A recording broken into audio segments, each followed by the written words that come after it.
ఒడిగట్టుకుంది. ఇప్పుడు అయిపోయింది, దాదాపు అయిపోవచ్చు.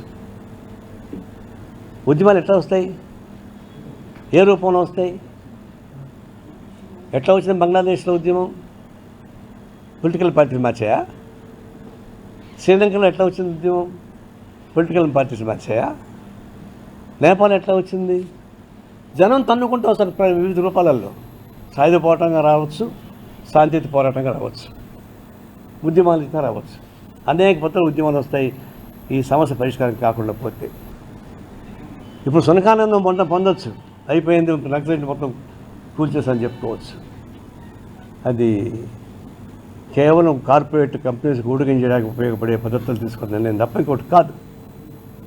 ఈ పాపం ఒడిగొట్టడానికి, ఇన్ని వేల మంది నక్సలైట్లను చంపడానికి, వేలాది కుటుంబాన్ని హతమార్చడానికి ఉపయోగపడే ఆయుధం ఎవరు ఇచ్చారంటే, ఆయుధం ఇచ్చింది దేశాధ్యక్షురాలే. ఆమె ఆయుధం ఎవరు ఇచ్చింది, వీళ్ళు చంపారంతే. ఇది చాలా ఘోరమైన పద్ధతులు జరుగుతూ ఉన్నాయి. దీన్ని దృష్టిలో పెట్టుకొని మేము కూడా ప్రయత్నించాం. నక్సలైట్స్ కూడా అప్పీల్ చేశాం. సాయుధ పోరాటం సాధ్యం కాదు, ఉద్యమాలు తీత రండి, ప్రజాసంస్థ చేరండి, వామపక్ష ఉద్యమాన్ని బలోపేతం చేద్దాం, ప్రజా ఉద్యమాన్ని బలోపేతం చేద్దాం అని చెప్పేసి ప్రయత్నం చేసాం. చివరికి ఇప్పుడు వచ్చారంతా. అంటే దీనిలో ఒక సమస్య ఉంది. ఇది ఫండమెంటల్గా డీల్ చేయాల్సింది. ఈ కమ్యూనిస్ట్ ఉద్యమంలో ఒక సమస్య ఇప్పటి నుంచి కాదు. సాయుధ పోరాటం ప్రారంభమైంది, తెలంగాణ సాయుధ పోరాటం, అది తేబాగు ఉద్యమం, తర్వాత పున్నప్రా ఉద్యమాలు వచ్చినాయి. తెలంగాణ సాయుధ పోరాటం ప్రారంభించినాము. నిజాం నవాబ్ కూలిపోయే పరిస్థితి దగ్గర పడింది. దగ్గర పడితే భారత ప్రభుత్వం మేల్కొని ఇది కొనసాగితే అదొక విప్లవ ప్రభుత్వం వస్తుందని చెప్పేసి వాళ్ళు భయపడ్డారు. ఈ కమ్యూనిస్ట్ చేతిలో మనం చచ్చిపోతామని చెప్పేసి అని నిజాం నవాబ్ భయపడ్డాడు. ఇద్దరు కలిసి రాజకీయ ఒప్పందం గురించుకున్నారు. అంటే ఇండియన్ గవర్నమెంట్ వచ్చేసింది. ఇండియన్ గవర్నమెంట్ వచ్చిన తర్వాత ఈ సాయుధ పోరాటం విరమణ జరిగి ఉండాల్సింది.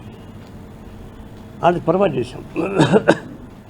తెలంగాణ నిజాం వ్యతిరేక పోరాటం సాగించడం వేరు, సాక్షాత్ ఇండియన్ గవర్నమెంట్కి వ్యతిరేక పోరాటం చేయడం కష్టసాధ్యం.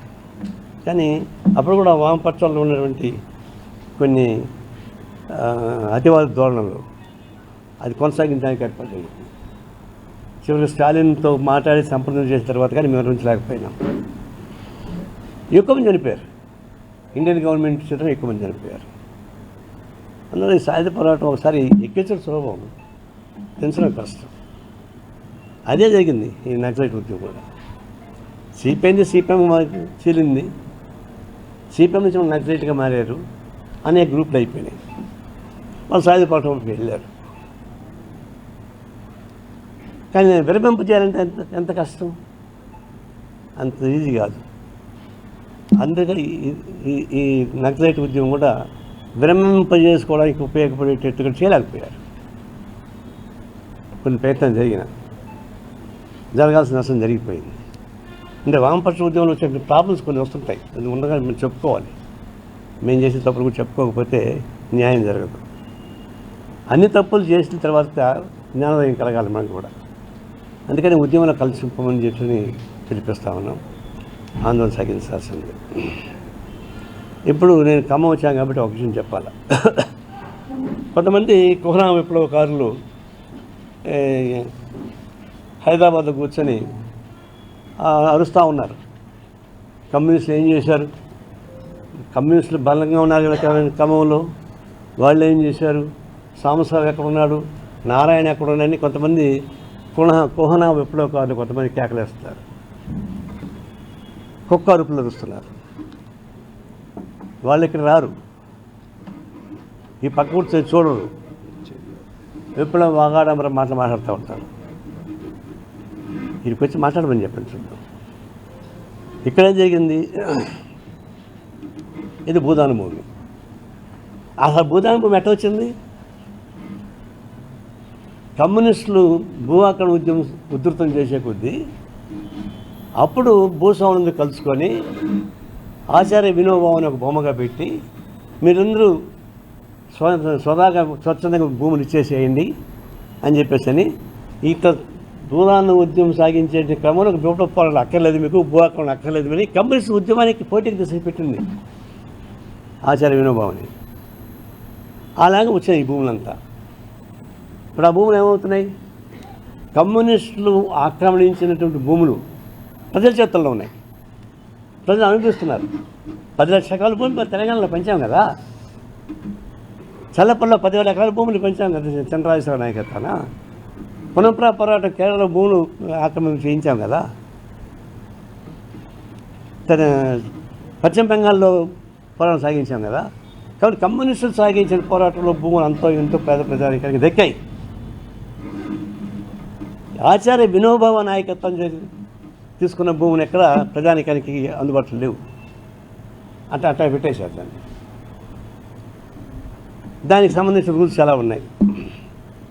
అది ఎవరికి క్రయ విక్రయాలకు పనికి చేయకూడదు, వ్యాపారంగా ఉపయోగించకూడదు, కమర్షియల్ యాక్టివిటీస్ ఉండకూడదు అనేది దాని రూల్స్లో ఉన్నాయి. పేద ప్రజానికి నివసించడానికి హక్కు ఉంది, వ్యవసాయం చేసే హక్కు ఉంది. అంతేగాని కార్పొరేట్ కంపెనీస్, కార్పొరేట్ కాలేజెస్ కట్టుకొని అనుభవించే హక్కు వాళ్ళకి లేదు. ఇప్పుడు చాలా చోట్ల జరుగుతున్నాయి, వాళ్ళ వరకు ఏం పోలేకపోతున్నారు. ఇక్కడ భూదాని భూమి మీద పేదలు ఇండ్లు వేసుకునే మాట వాస్తవం. ఎప్పుడు వేసుకున్నారు? గత 10 ఏళ్ళగానో 15 ఏళ్ళగా వేసుకున్నారు. మనం ఫైన్ మార్నింగ్ మంత్రం వేసి ఇల్లు కట్టింది కాదు. మరి 10 ఏళ్ళగా పేద ప్రజానికి ఇండ్లు వేసుకుని కాపరాలు చేస్తున్నారు. మరి ఏమి చేస్తే గవర్నమెంట్? రెవెన్యూ డిపార్ట్మెంట్ ఏమైంది? పోలీస్ డిపార్ట్మెంట్ ఏమైంది? నేను గాడిద కాస్తున్నారా? అప్పుడు లేని ఉత్సాహం ఇప్పుడట్టు ఎందుకు వచ్చింది? అందరూ ఇల్లు కట్టుకొని కాపరాలు చేసుకుంటున్నటువంటి పచ్చడి దానిపైన దాడి చేసిన అవసరం ఎందుకు వచ్చింది? ఏం కొంపలు మినిగిపోయినాయి? ఆడేమన్నా ఇదేమంటారు చూడు, చెరువుల కింద కాదు, ఆ భూమిని ఏమంటారు చూడు, చెరువుల కింద గట్ల కింద ఉండే ఎఫ్టిఎల్ తర్వాత కాదు దాని పేరు హైడ్రా చేసేటువంటి దానిలో ఈ ఎఫ్టిఎల్, నాన్ ఎఫ్టిఎల్ ఉంటాయి. బఫర్ జోన్, కరెక్ట్, ఆ మాట రాలే. అదే బఫర్ జోన్లో ఉంది. ఇదేమన్నా బఫర్ జోన్లో ఉంటే కోల్చడానికి నాకు అభ్యంతరంలా, వాళ్ళు ప్రత్యామ్నాయం ఇచ్చి.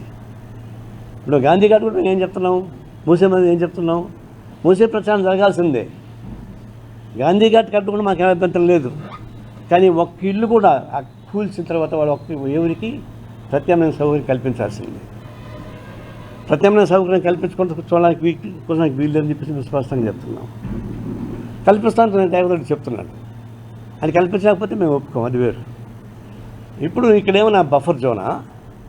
గాంధీ ఘాట్ కడుతున్నారా? ఇందిరాగాంధీ స్మారక స్థూపం కడుతున్నారా? ఏం చేసుకుంటున్నారు భూమిని ఖాళీ చేయించి మీరు? అంతే 4,000 మంది పోలీసులు, ఒక 100 బుల్డోజర్లు, పని వాట్లయితే మీకేమన్నా పని లేనివాడు పిల్లల గురినట్టుగా అంత కష్టపడి ఖాళీ చేయించాలి. ఎవరిని ఖాళీ చేయించాలి మీరు? అడేమన్నా మెదులు మేటలు ఉన్నవాళ్ళ? కోటేశ్వరులు ఉన్నారు అక్కడ, ఏమన్నా పేదవాళ్ళు ఉన్నారు. మహారాజు అక్కడికి రారు, పేదవాళ్ళే కట్టుకుంటారు అక్కడ. వాళ్ళు ఏ ఊళ్ళో పుట్టినావు, ఏ ఊళ్ళో నివసించామంటే అటు కూర్చుంటే భారతదేశంలో ఎక్కడ ఉండొచ్చు. వాడు పట్టుకోసం కోసం వచ్చాడు, అది గుడి చేసుకున్నాడు, పని చేసుకుంటున్నాడు. నీ ఐడెంటిటీ తీసుకున్నారా, నీ పుట్టుపొలాలు తీసుకున్నారా? ఇప్పుడు ఎస్ఐఆర్ వస్తూ ఉందే, మీ తాత పేరు చెప్పు, మీ ముత్తాత పేరు చెప్పు, వాడు ఎక్కడ పుట్టాడు చెప్పు. పనికి మన మాట ఎందుకు? నీకు ఇక్కడ కష్టపడి చేసుకుని బతుకు ప్రజలు ఉన్నారు, ఇల్లు కట్టుకున్నారు. ఇప్పుడు కూల్ చేశారు. ఇప్పుడు ఏం చేశారు? అక్కడే పట్టాలు ఇస్తున్నారు. ఇళ్ళు కోల్చడం ఎందుకు? మళ్ళీ అక్కడే పట్టాలు కట్టేసడం ఎందుకు?